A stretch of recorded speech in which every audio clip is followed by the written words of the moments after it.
پارتیا کارکرن کوردستانی پارتیەکە چەپوونەتەویە شاغنوێ لە هەر چار پارتیایên کوردستانی بەلاو دەبن لە باکوورê کوردستانی هەربووی ناوی تێناسکردن لە باشوور پارتیا چارەسەرییا دموقراتە و لە ڕۆژهەلات پارتیا ژیانە ئازاد و لە ڕۆژئاوا پارتیا یەکیتیا دموقراتە کەسن ku ji partiyê cudabûna û xwedîxebateke dûr û dirêjin di nav partiyê de nêrînên wan yên cuda li ser kar û pêşeroja partiyê hene ew partiya ku kariye li ser dirêjahiya 37 salan xwe biguncîne. PKK digot Bakurê Kurdistanê xelekeke firaye ya herî mezin e mirov vê xelekê bikişîne xelekê dîtir li paytê ne. Ji bo vê yekê jî ger ew rizgar bû azad bû giha serxwebûna xwe wê demê mirov dikare perçeyên dijî bigihîne serxwebûna xwe. PKK hereketekî gelek pragmatîk e. Yani li gorî şert û mercan zû xwe diguhere.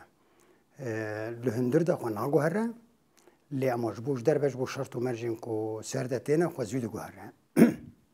Meselen wextî li Sûrî bû ji bo Kurdistana Bakur xebat dikir lewma Kurdistana Sûrî nemijar bû. Têkiliyên wê bi rejîma Sûrî re pir baş bûn lewma Kurdistana Sûrî gerek nemijar ba.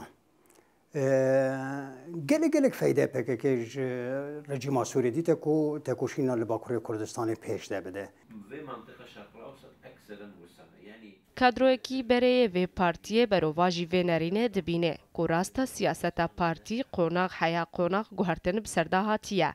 Lê ev guhertin girêdayî rêberê partiyê ye. Ji ber ew biryarê dide û ew e ku siyaseta giştî ya partî birêve dibe. Her wiha dibêje ku heta niha PKK nikariye hêza xwe bike xizmeta Kurdistana serbixwe de.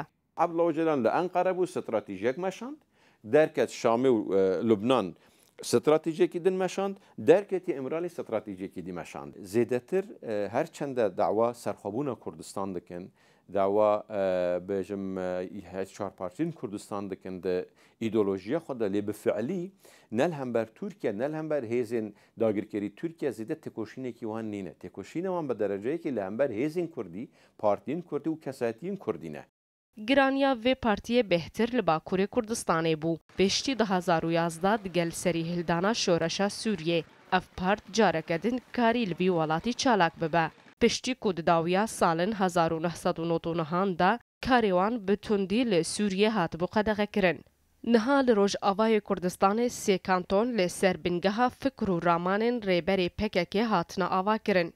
Ji ber rola wan di şerê Daişê de welatên Rojava û Amerîka bi cuda jê PKK wan dihijmêrin. تشتي إيرو لحرسي كانتونان هيا إما ناشرين أو بشكل فلسفة عبد الله أوجلان قناعاتي من جيكي مها جبشتيكي مها يكي 2014 حياة أنا كا سركفتني نجورا سر صعيد سياسي دبلوماسي اجتماعي اقتصادي أف كانتونانا قريبون السودية كمظنة بس بو كرد وبو عرب وبو أو خمو بيكاتين روجافاي كرداي دجين أو فلسفة هاني براسي حانا كا سركفتنك أزمونا يكي دقناعاتي من أزمونا دداجو دندري باكوري كردستان فلسفه هانه بده چسباند.